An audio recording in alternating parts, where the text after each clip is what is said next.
Hoy, hoy, hoy! Yo! What's up mga angkol? Kumusta mo diya? Kinsay ganahang mo koyog nako og suroy-suroy dire sa ilalom sa dako nga lonoy? Let's go tara mga higala, magpawala ta sa atong kaluya og takapoy. Well anyway mga angkol, akan ni unta mag free diving unta ko ambot og nganong nahimo man ni siya nga free walking. Asa ka keng? Wahay!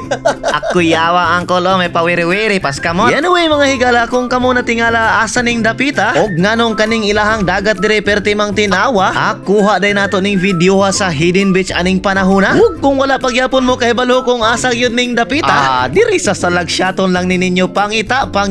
Og kung curious mo kung unsa sad ni kalaluma, naa sa mga 9 to 10 feet lang ni mga higala. Ug basig na ana sa imong utana nganong kanang bato ako magyong gidala-dala. Mao na siya akong snack in kaso og magutman ta. Naunya, maura to mga angkol, follow, like and share for more videos kay happy ta tama brother. Alright, bye-bye.